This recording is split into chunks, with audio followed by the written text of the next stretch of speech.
Assalamualaikum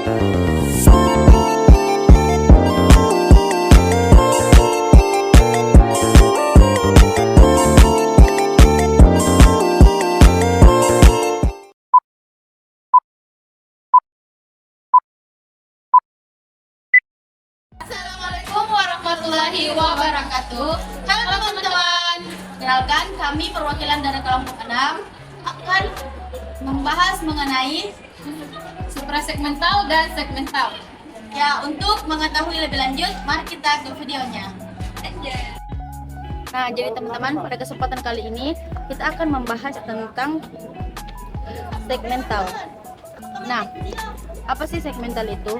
Segmental adalah fonem yang bisa dibagi. Contohnya, ketika kita mengucapkan bahasa, maka nomina yang dibunyikan tersebut bisa dibagi menjadi 3 suku kata, ba, ha, dan sa, atau dibagi menjadi lebih kecil lagi, yaitu b, a, h, a, s, dan a.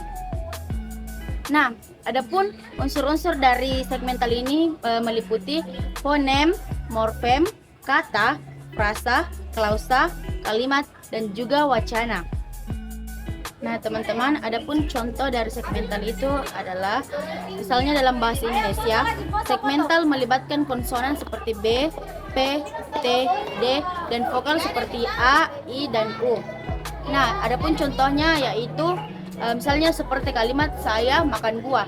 Nah, kata buah ini adalah contoh segmental karena buah dapat dibagi menjadi 2 suku kata, bu dan a. Bisa juga dibagi menjadi kecil seperti b, u, a, dan h. Jadi mungkin itu saja yang dapat saya sampaikan pada kesempatan kali ini. Akan dilanjutkan oleh rekan saya dan membahas tentang suprasegmental. Akan dilanjutkan oleh Sri Devi Artika. Sekian dan terima kasih. Setelah mempelajari materi yang pertama yaitu materi segmental, malah kita mempelajari materi yang kedua yaitu materi suprasegmental. Suprasegmental adalah bunyi bahasa yang dikelompokkan berdasarkan segmentasi suara yang mempengaruhi bunyinya. Bunyi suprasegmental bertujuan untuk membedakan makna kalimat yang diucapkan. Terdapat beberapa unsur-unsur bunyi dalam suprasegmental. Yang pertama, intonasi, yang kedua nada, yang ketiga tekanan, dan yang keempat jeda.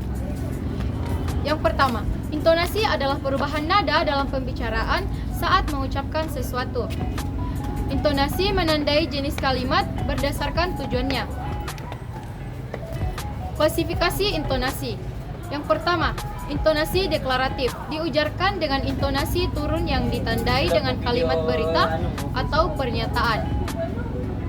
Kemudian yang kedua, intonasi ekslamatif diujarkan dengan intonasi turun tajam yang ditandai dengan kalimat seru. Yang ketiga, intonasi imperatif diujarkan dengan intonasi menurun tajam di akhir, biasanya ditandai dengan kalimat perintah. Yang keempat, intonasi interrogatif diujarkan dengan intonasi naik secara tajam di akhir silabel, biasanya ditandai dengan kalimat tanya. Yang kedua, nada. Nada merupakan sebutan dari naik turunnya suatu bunyi. Terdapat jenis-jenis nada. Yang pertama, garis miring ke atas, menandakan nada naik atau tinggi. Yang kedua, garis miring menurun, menandakan nada turun atau rendah. Yang ketiga, tanda naik turun, menandakan naik turunnya nada dari frekuensi tinggi ke rendah. Yang keempat, tanda turun naik, menandakan turun naiknya nada dari frekuensi rendah ke tinggi. Yang terakhir, tanda lurus ke samping, menandakan nada datar. Terdapat variasi nada yang diikuti unsur segmental.